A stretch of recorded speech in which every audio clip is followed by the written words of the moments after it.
Hello and welcome to Your New Jersey. I'm Lisa Marie Falbo. On today's show, we'll hear from New Jersey-based journalist Lorraine Ash, editor of Corona City, Voices from an Epicenter. But first, Dodge Poetry and the New Jersey Performing Arts Center in Newark recently announced they are expanding their partnership. Many months ago, NJPAC's executive producer, David Rodriguez, and I began to have a series of conversations with Tanuja Daney, the leader of the Dodge Foundation, Mariana Schaefer, its vice president of programs, and Ysabel Gonzalez, Dodge's poetry creative officer. And we were immediately excited because Dodge shared with us plans that they have been laying out to focus its work in Newark and for the Dodge Foundation to relocate down the street here in Newark. They have done that. Let's give them a round of applause for that. And today, we are really pleased to formally unveil our new partnership and the new focus in Dodge's work on poetry as a catalyst for social change. This is a collaboration between two organizations, a Performing Arts Center and a foundation, that are passionate about amplifying voices that have not yet been heard. The great thing about poetry, it's an art form that is available to just about everybody. There is no barrier to entry. If you can find a pencil, you can potentially be a poet. And if you can write a poem, you are able to tell the story of your life, to share your experiences in a way that will resonate beyond yourself. You can point out injustices. You can call for reform. You can lament the past and propose new ideas for the future in a way that will make people sit up and listen. Our whole intent here, I know Dodge's, our work in education, is to amplify our students' voices, to encourage them to tell their authentic stories, and give them the skills that will ensure those stories are heard. So when we started this conversation with Dodge Poetry about the reality of what life would be like if Dodge moved to Newark, about the possibility of joining forces, we understood immediately that the whole city could be our canvas for this work, and that the work we would be something that happens all year round, not just at an every other year celebration, as joyful as those have always been. To have Dodge Poetry embedded in this city, to have them committed to making poetry something celebrated and indulged in and shared at every opportunity, I think it'll be transformational. This ooze, this horrible feeling of my faith's unemployment, scared all the light particles away. BX. No smiles, no laughter. People said I sounded mature. Fools. I stopped my dreams and became real old, real pessimistic, real brutal. Nothing mattered. The addiction was pragmatism and common sense. I began to envy those who had invested in crime forever. After all, they seemed to have the goods and they were always having fun, weren't they? Things came effortlessly to them, and I would spend hours listening to men with dark spirits and darker futures lecture me on love and life and children. And then I heard the bells. The creative officer of Dodge Poetry, Ysabel Gonzalez, shares the vision for the 20th Dodge Poetry Festival coming up later this year. Ysabel, welcome to the show. Thank you so much for having us. So excited to be here with you and talk more about Newark and NJPAC and Dodge Poetry. Some of my favorite things. Tell us about Dodge Poetry, how it got started, and this new expansion. Yeah, so we actually started our festival in 1986, and it was out in Waterloo, New Jersey. We held it there for several years. It was a retreat, a getaway for poets who loved poetry.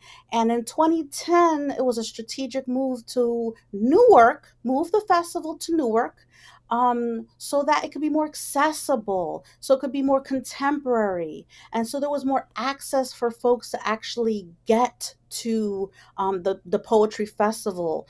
So we were so excited to join the city of Newark in 2010 with NJPAC. This new initiative with Dodge Poetry is really focused around this idea that poetry is a catalyst for social and racial justice. So we're expanding the work that we've been doing since 1986, that's building on 40 years of poetry program. And this direction is about serving and being in community in Newark all year round. Work is very personal to me. I have deep ties to Newark. I was raised in the North Ward on Lake Street. As a woman of color, as a Latinx woman, as a Newark native, this work is so important. What is some of the poetry that you and the participants deliver? Give us some examples. So the idea behind the festival is that it is in fact a festival, and one of the initiatives that we're trying to push past is this bubble of poets for poets. We want to reach folks who maybe are intimidated by poetry, maybe have a little interest in poetry or not sure if it's for them. We showcase poets from Newark, slam poetry, academic poetry, poets who are living and breathing the work. And this idea of activism and poetry uniting, it has always been a thing since the civil rights. Alpha Michael Weaver, Lucille Clifton, June Jordan, those are some of the few folks, names of poets who were activists and poets and talked about activism in their work and practiced that as well. Audre Lorde. I mean, these are all folks that laid the foundation for contemporary poets now who are continuing to continue the work and do some amazing things. This festival is a national festival, but we are focusing our efforts in Newark. And tell us the tie-in with NJPAC.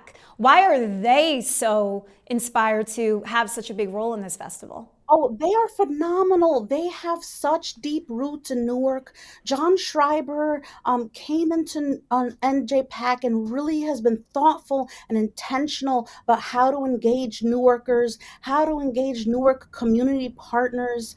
This is so important.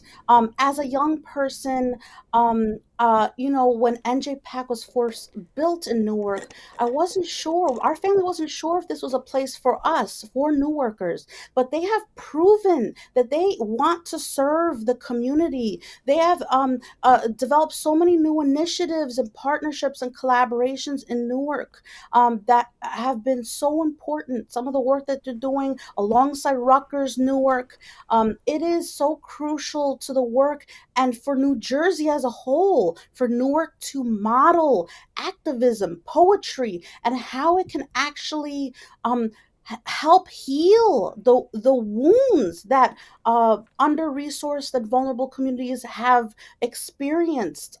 It's so crucial for me as a woman of color to be back in Newark and be able to support Newark in a different way and have a different role as an adult. Take us through the festival. What can attendees expect?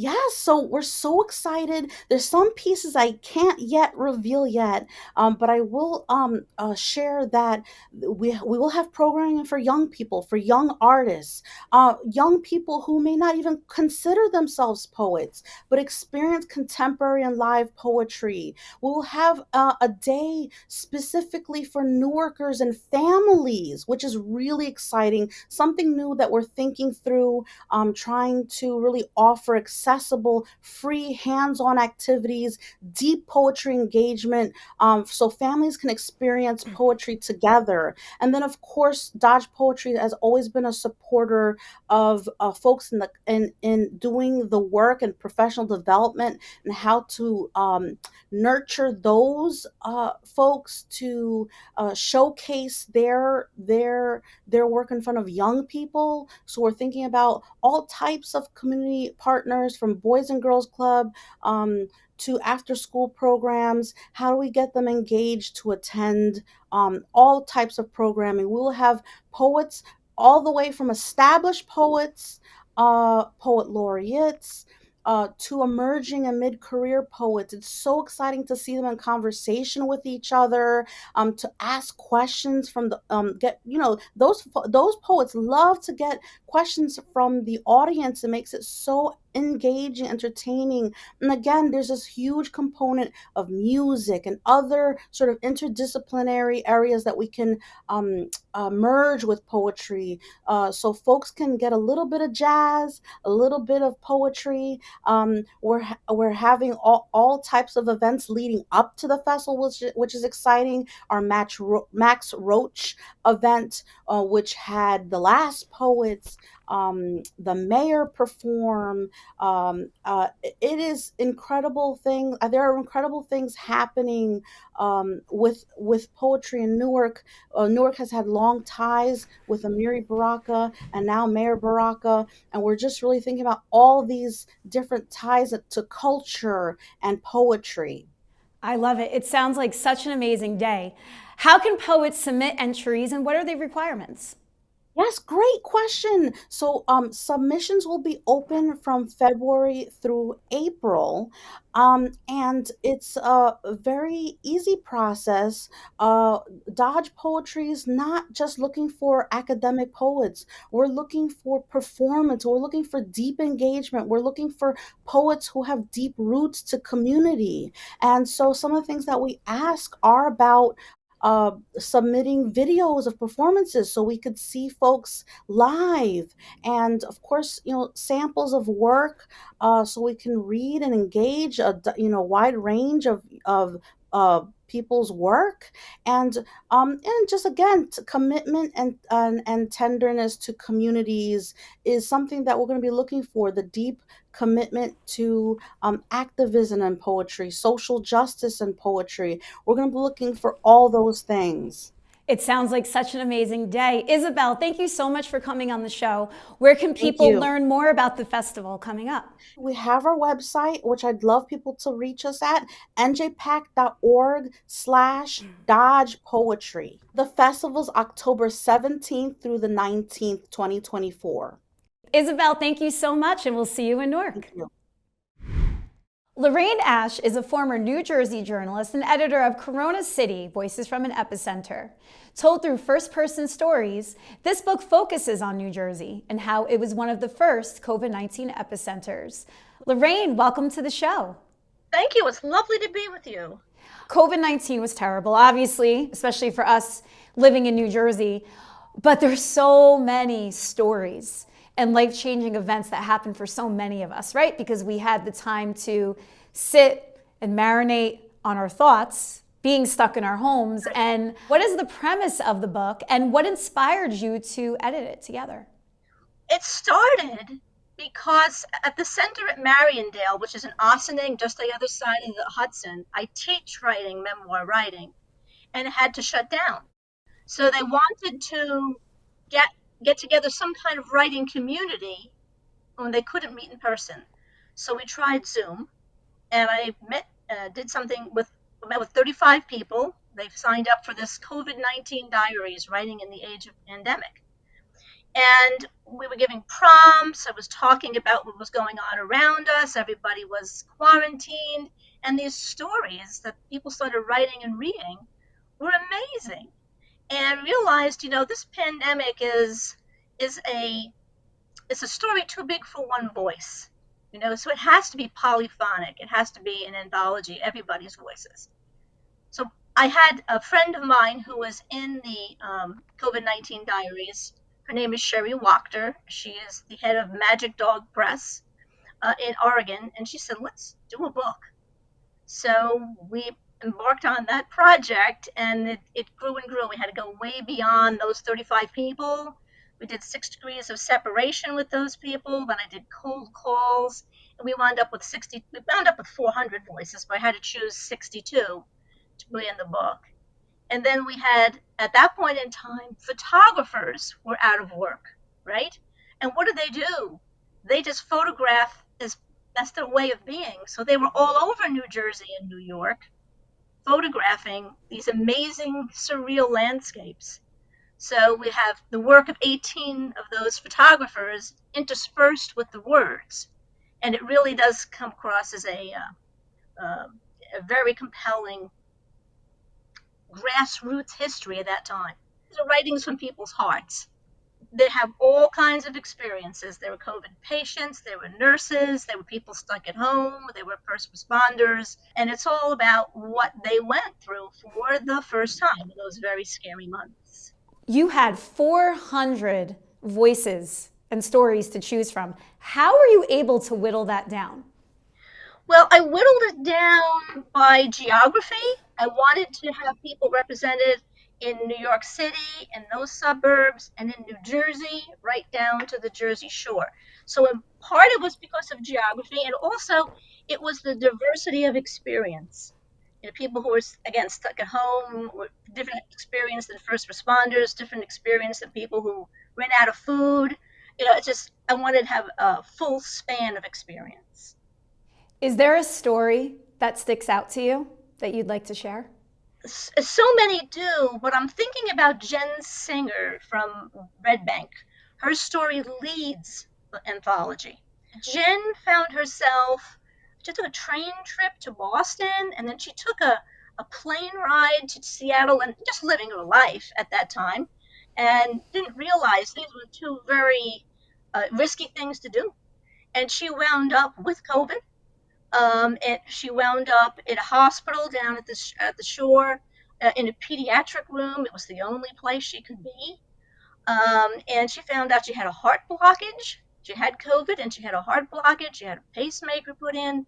And this is the start of a long COVID journey for her that she's still living today.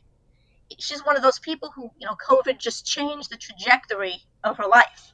Of course. Did every person in this book have COVID, or did some just get affected by the lockdowns and maybe loss of job? Well, we have 2 people who were affected by COVID, and everybody else was affected in a different way. The other person who was the COVID patient was actually a nurse. She's from Fair Lawn, and she was working in a hospital in Brooklyn and found herself infected.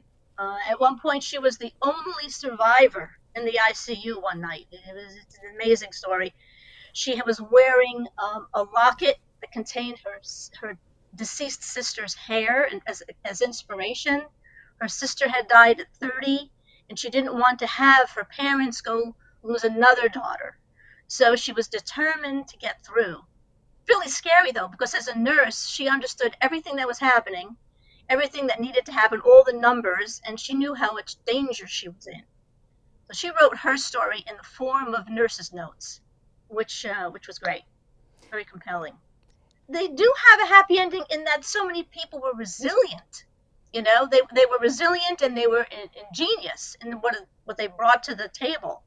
I mean, they have the satisfaction of knowing that they made it through. Like the first responder from Gloucester who was realized, she went to a call and realized that the man, they were on his front lawn. Oh my God, this is the virus from China. It's actually here, as in right here now. I've got to rise to this occasion. And so, a lot of people, like the nurses who were, converting a cafeteria into, helping to convert a cafeteria into a COVID ward here in Hackensack. I mean, so they had that, they are heroes. We see and we hear all the time, healthcare workers, thank you for and they were heroes, and they have that to know the rest of their lives. Why the title, Corona City? When we were in the COVID-19 diaries, Rich Devlin, who's also from Red Bank, was in the group, and his daughter was working as a nurse down the shore.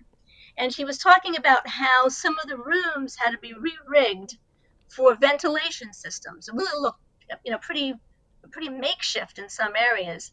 And he said, my daughter is saying, he's calling this Corona City. The hospital is now Corona City.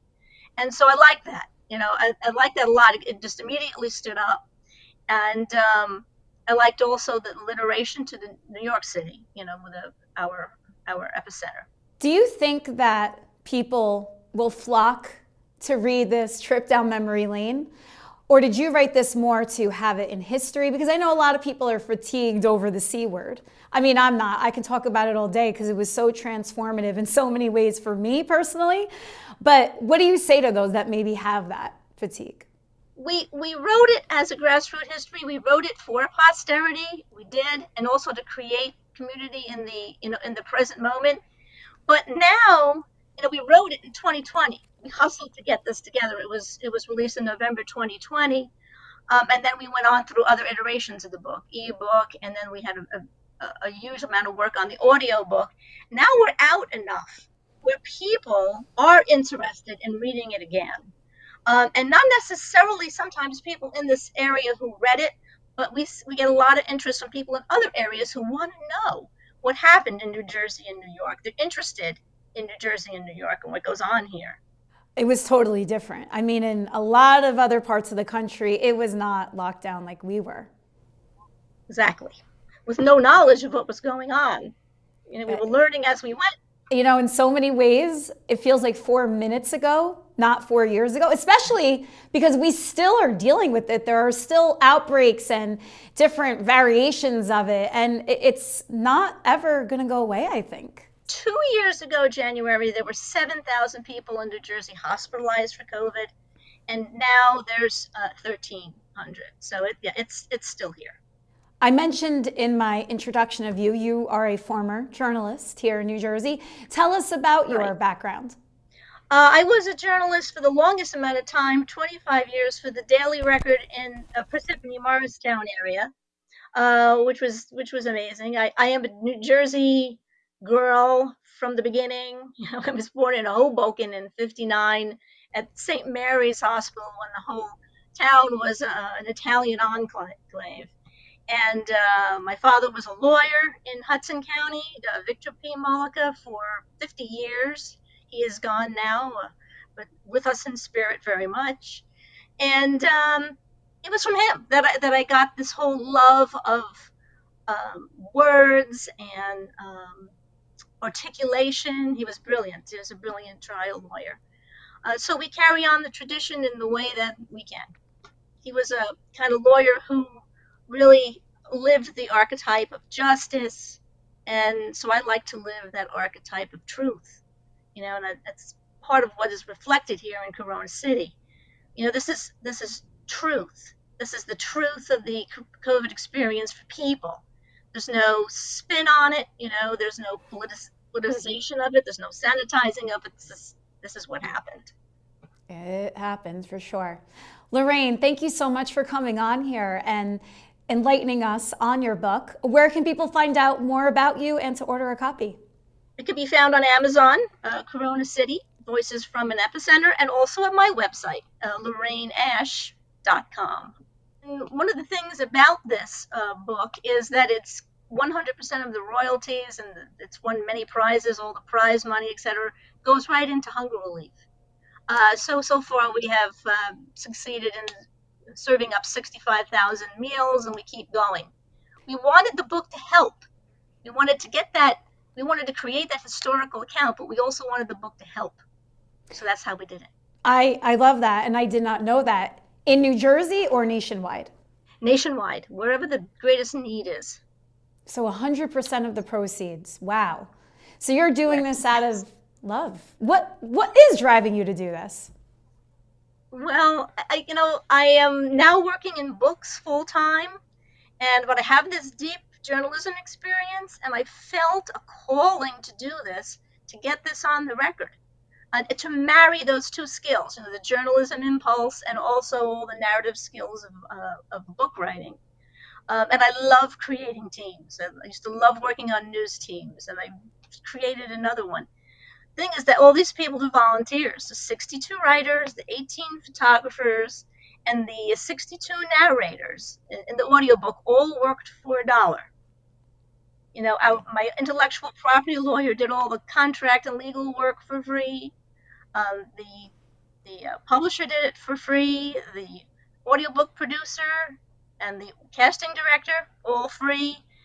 And amazingly, after we had created the audiobook, we got all the narration in, we heard from a composer in Athens yes, Greece, who said he was so moved by what he was reading, he could hear music forming in his head. So he wrote us an original soundtrack and went into the studio in Athens and he had it recorded. So we have an amazing soundtrack. It rivals any major motion picture, honestly. So all these people just were just gravitating because they wanted to contribute to this history and they wanted to help. I love it. Lorraine, thank you so much once again for coming on here, and I look forward to picking up a copy of the book and staying in Thank touch you because so you're much. so fascinating. Thank you. Okay, thank you. Thank you for joining me on another episode of Your New Jersey. I'm Lisa Marie Falbo. We'll see you back here next week.